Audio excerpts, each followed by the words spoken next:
Hey everybody. So I've been making videos for a couple of months now, but I realized I haven't really talked about myself very much or introduced myself or really given much info about the channel or where I want it to go. So that's what I wanted to do in today's video. And I think one of the greatest things about this old format community is we are starting to see a lot more of the more recent players that want to get an idea of what Pokemon was played before they got into the game, or perhaps in some cases before they were even born.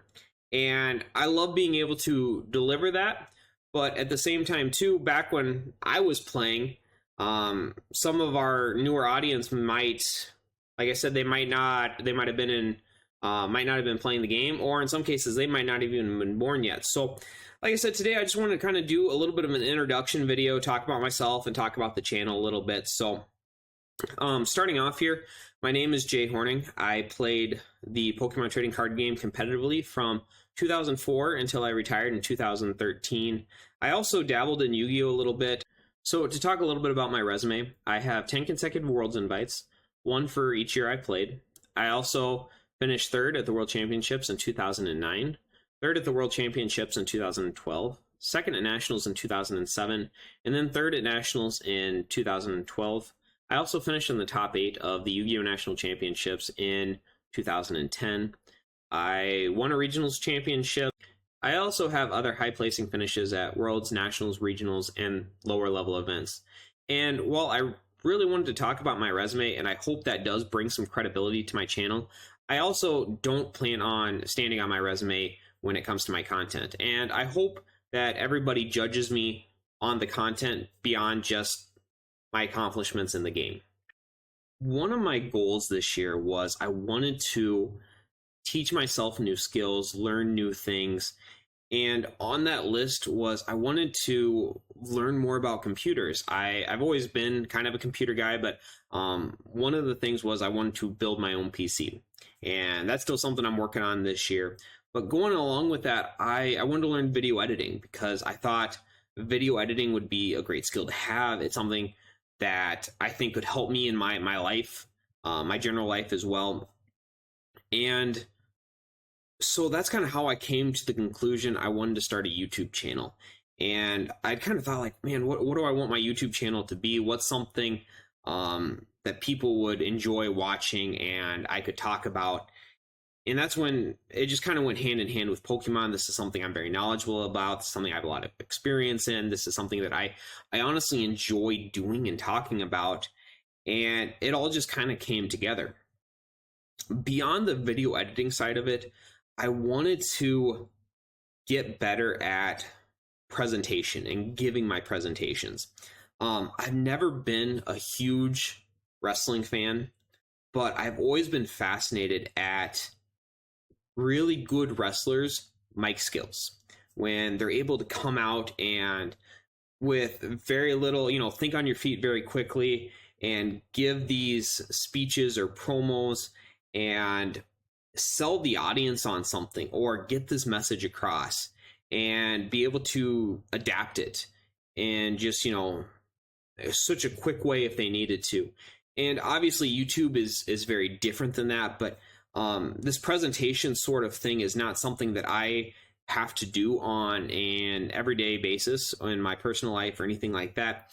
And I think being able to come in on YouTube and be able to come out and do these commentaries on different sort of things, I think I'm hoping it's going to help me in that area as well, and maybe make me feel a little bit more comfortable in doing larger presentations and things like that, and help me be able to sell that presentation or be able to convey that information that I want to convey more clearly and more convincingly as well. I have a couple of different goals when it comes to the channel. The first is I really want to, on some level or in my own way, preserve the history of the game. The trading card game has been out for over 20 years now, and a lot has happened in that time frame. And I want to be able to, I guess, tell my story and my experiences in the game, especially if Pokemon goes another 20 years. I want that information out there, and I want that content out there.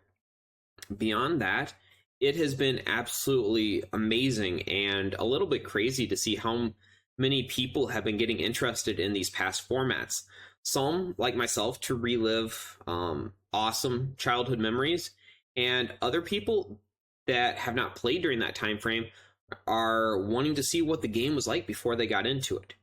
And if I can come out and put out some really, really strong content about that time frame that people are going to find beneficial and useful and helpful to themselves, that's a big deal to me. And I have been very fortunate in my life to have people that have helped me in different aspects.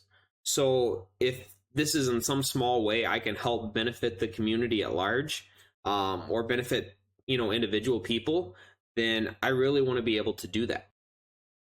Beyond those two things, I'm really open to different possibilities and just kind of seeing where things go. Right now, my goal is to put out one deck profile a week and then some sort of discussion video. And I'm not really quite sure what that discussion video is going to be or how that's going to turn out. But those are the two main things. But there's a lot of different aspects of Pokemon that I'm interested in, and I'd love to get out there. If there was enough interest, I'd love to do a question and answer video. I've always had a little bit of personal interest in finance. I love watching like Graham Stephan and Dave Ramsey and stuff like that. So if there was ever a video, I don't know, about investing in Pokemon, or what I sold my World Championship cards for, or anything like that, I guess that would be something I'd be interested in doing. Interviews, I think, would be great if there were people that wanted to come on the channel, and everybody would want to see that.